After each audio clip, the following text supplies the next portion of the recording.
Great, 3 more weeks. Never mind, let's make the best of a bad situation.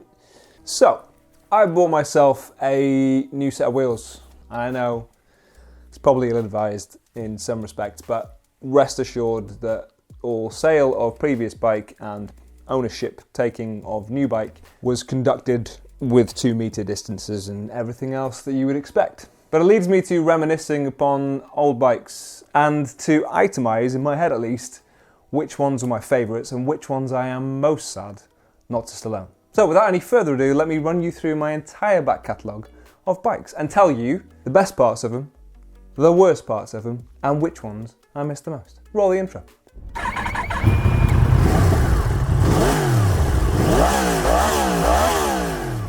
So it probably won't come as a surprise to any of you that I actually only started riding, what was it, 2015? 5 years-ish ago, roughly. But it might surprise you how many bikes I've owned in that time. I tend to change quite quickly, but I just want to experience as many of them as I can. That's why I test bikes, that's why I sell bikes so quickly, because I can only own one at a time, realistically. So sadly, a few of them have to disappear, probably a little bit too quickly.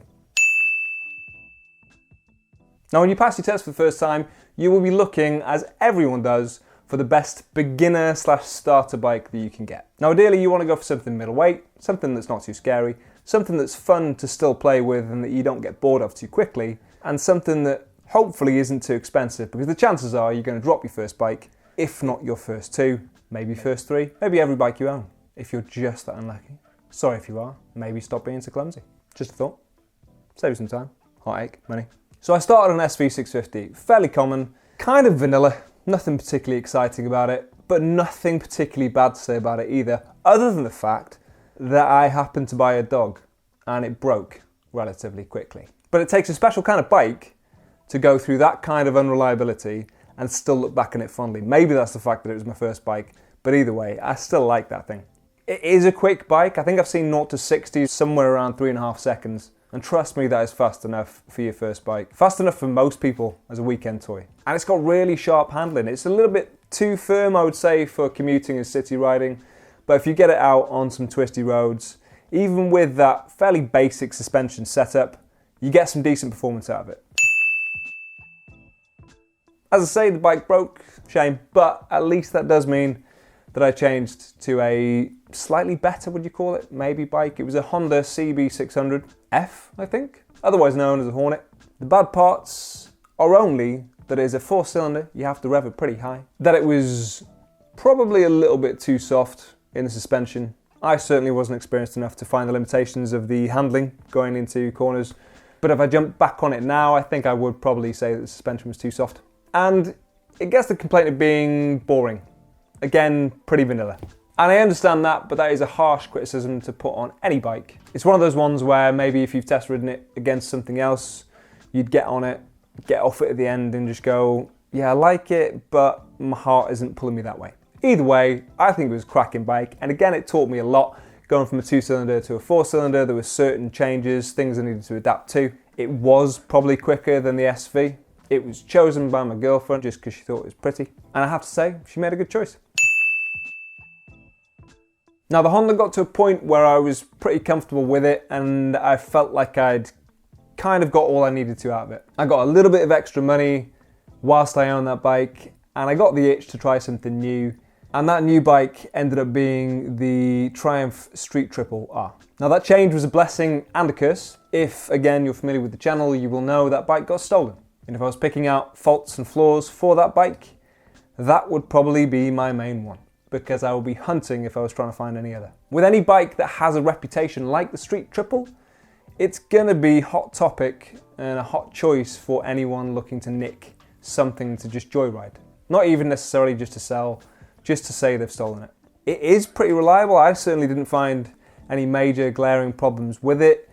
The only thing I think I found for unreliability was the battery. I know the rectifiers sometimes have a problem, but it also had an alarm on it from Data Tool, and I know that saps battery as well. So it didn't like being sapped, but that's okay, because I really like riding it, so it didn't sit for very long. For everything else, I absolutely adored that bike. I love the sound. I love the introduction to 3-cylinders. You've got other options via MV Agusta or Yamaha. Yamaha is a fairly common option if you want to go for the MT-09 or XSR 900. MV, a little bit more niche, a little bit harder to get hold of. I've been told they're a bit more raucous as well, but I haven't ridden them, I don't know. Personally, all I can tell you is I like what 3 cylinders delivers, and I love the Street Triple. There is a bloody good reason it is very commonly found in the top 3 for middleweight sport bikes or street bikes or naked bikes. The Street Triple is a really good middle ground bike where you can try it and see what parts of that, what aspects of it you want to extrapolate and kind of expand upon and find more of with other bikes. Even if you don't stick with it for very long, it's a really good bike to at least try to see what parts of it you like and then find those parts in other machines. In case it's not abundantly clear, I love the Street Triple. Now, as I say, the Street Triple got stolen, or at least it was an attempted theft.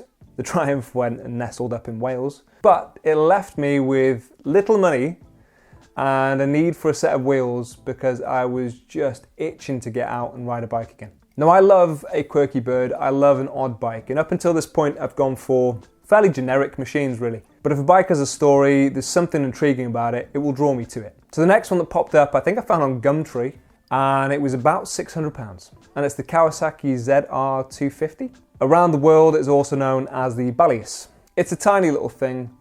After having such a fast bike to go to such a small, accessible machine, let's say, politely, was a bit of a transition. The reason I liked it and the things that make it sort of quirky is that it is a 4-cylinder 250. That means that it has cylinders the size of sewing spools and that it hums all the way up to 21,000, I think it was, and it redlines at 19. Either way, if you get it to its redline, it sounds like a GP bike. It's not moving anywhere, but it's loud, and sometimes that's enough.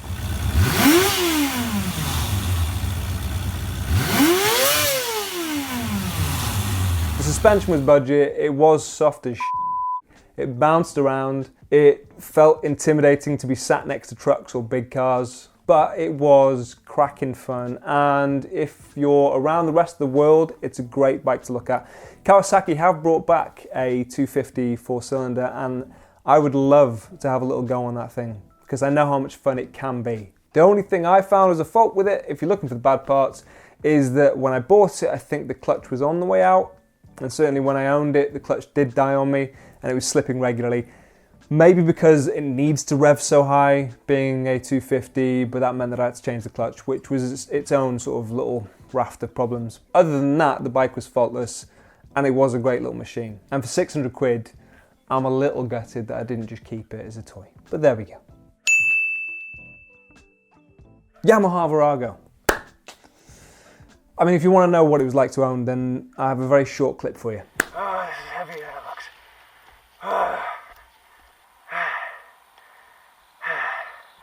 Ignition system. Joe, push. Like a bastard. Come on.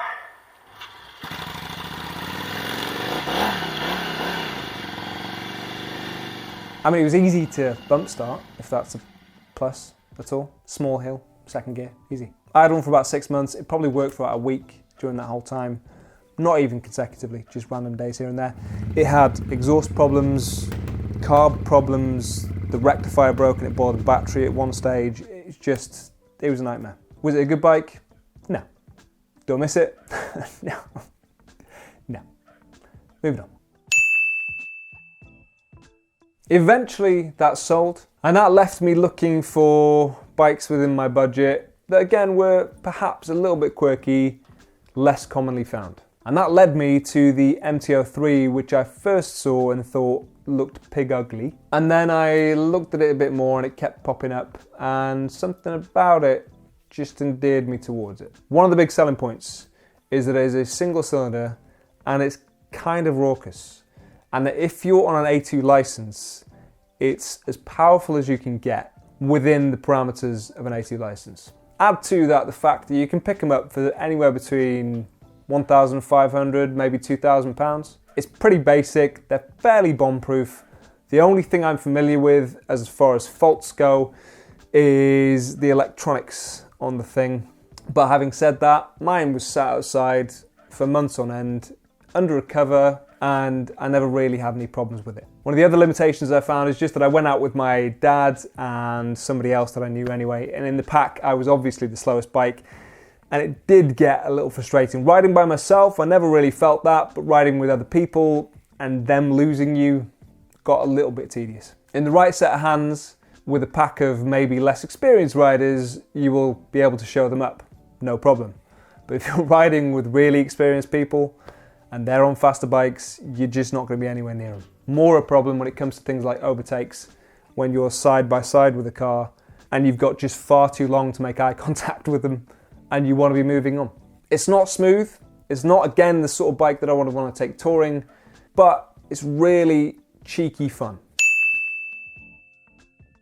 Next, for those of you more familiar with the channel, came my Moto Guzzi V7, an introduction to Moto Guzzi and that transverse V-twin. It won't surprise you to know that I love that bike and that is probably the bike that I let go too quickly. Part of that was that I got it with hardly any miles on it. It was pretty new and it was a decent kind of price. I didn't want to depreciate the value in that. Part of the reason was that it's not the fastest machine out there and I felt like I wanted something maybe a bit quicker. Having owned faster bikes, I just longed a little bit more for that all-encompassing speed and acceleration that in all honesty you don't get with the V7. What you do get is excellent handling, great feel, great connection and tons of character and charm. Things I maybe didn't like about the bike, as said, kind of longed for a little bit more power. An engine maybe you can work a bit harder. Suspension did find its limitations and I did, at least once owning the bike, find a little moment where it kind of skipped out on me. It didn't feel as firm. You can't really adjust it either, so you can't improve that if you want to. You'd have to buy aftermarket shocks and things like that and really invest some money in it.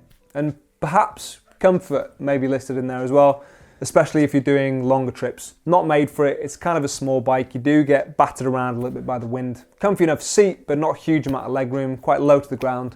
So it's not the sort of thing you want to do a long tour on. Weirdly though, it does have a 21 litre tank. That goes in my positives, so the things that I liked about it, the charm, the character, the styling, the V-twin, the shake of that transverse V-twin, the shaft drive, zero maintenance, and the fucking sound of the thing as well.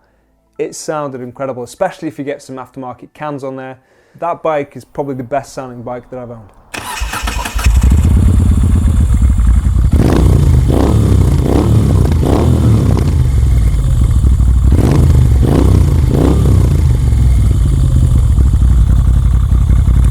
Again, if it's not clear, I loved that bike.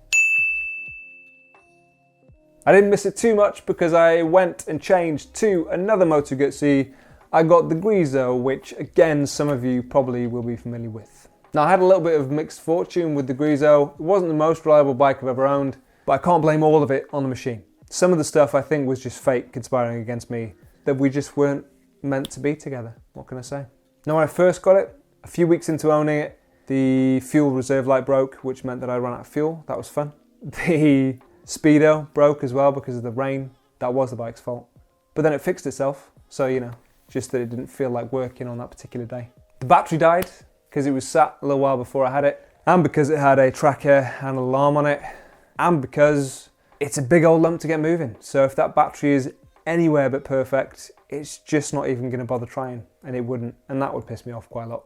My neighbours definitely know about that one. And then I changed the tyres and got a puncture after about 100 miles. So, you know, things just weren't going my way with the Moto Guzzi Grizzo. It's not an everyday bike, that's the honest truth of it. The only thing I would say for the Moto Guzzi is if you're wanting to use that as maybe a commuter, just as a tool to hack around, it's not made for it. You can use it by all means, but it's not going to start for you every day. And if it does, it's not going to run sweetly every day. It is your toy. It is a bike best kept in a garage or under a cover. It will require a little bit more time and effort. The positives though, when it is working right, on the right day, are that the handling is mint. The setup of it, although it's quite slow and predictable, if you like that style of riding and you don't want to be snatching it around too quickly or changing direction too quickly, it runs really smooth. The suspension setup is sweet as a nut. The power delivery is really nice and torquey. It won't chase like some other bikes, but then you don't need to with that kind of bike. It's not going to be the fastest by any means, but it's very rewarding to ride that bike well. And again, it has one of the sweetest notes of any bike that I've owned.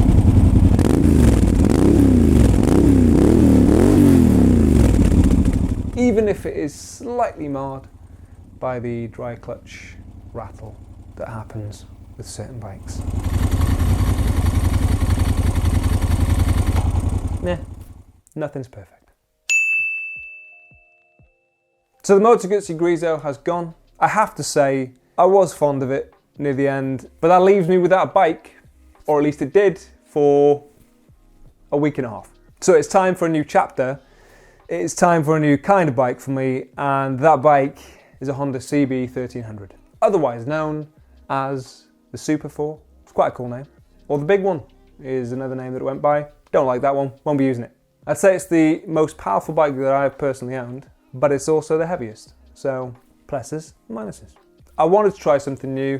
I wanted something a bit quicker, just for the sake of it. I didn't want something that was a full-out sports bike. I didn't want something, and I can't bring myself to buy a full-on tourer for the moment either. So this is just on the line of dad bike with a little bit of retro cool, a little bit of retro chic. It's a 2006, but it's reminiscent of kind of 80s styling instead. And I really dig it. It's pretty. I'm still trying to get it dialed in to suit my style of riding.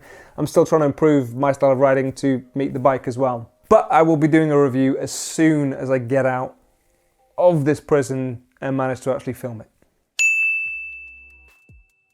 Now, if you're wondering which of these bikes is my favourite and which one I miss the most and really wish I hadn't sold, I'm not sure I could narrow it down to one, but I can give you two. And the clue is probably behind me in the fact that I've actually had it printed on merchandise. That's right, it's the MTO. No, it's not. It's the Street Triple. That's probably the best bike that I've owned, in all honesty. And I've very rudely been blocking the other one, which is the V7. Again, if you've got it printed on merchandise, it's probably a good sign that you enjoyed it, and probably a good sign that you miss both of those bikes. And if I had a garage big enough and money enough, I'd have kept both of them. The Street Triple is hands down the fastest bike that I've owned, and it just does everything you need a bike to do. It can be scary in the wrong hands, it can be irresponsible in the wrong hands, but in the right hands, or at least when you're being mature enough, it's one of the best bikes you will own. The only real major criticism people can even come up with for it is that it's ugly. That's completely down to your taste. You might not like the look of it, but trust me, you won't be looking at it for too long because you'll be sat on it going Mach 3. And that it's fairly bland or middle of the road. And unlike the Honda Hornet that I had, where I would say that criticism had some merit, I'd say that's pretty harsh to throw at the Street Triple. Yes, there are a lot of them. No, it is not a rare bike. But again, that should be some indication as to how good the thing is in the first place. If that many people agree, there has to be something in it. And the V7 was an absolute belter, and it will be the bike that sits in my heart the longest. Just starting the thing up was a joy. It was hassle-free biking. It started on the button. It had such a sweet note to it. You only had to be going 20 miles an hour and you'd get just as much fun on that as I would on the Street Triple doing 80. And if you can get as much fun on a bike doing 20 miles an hour as you could on another bike doing 80, then that, my friends, is a keeper. That is one of the bikes that you should have in your stable. I don't know why I'm putting that way, because it wasn't that one. Yeah, it's that one. And look at it, it's hot. Look how nice that looks. Stunner.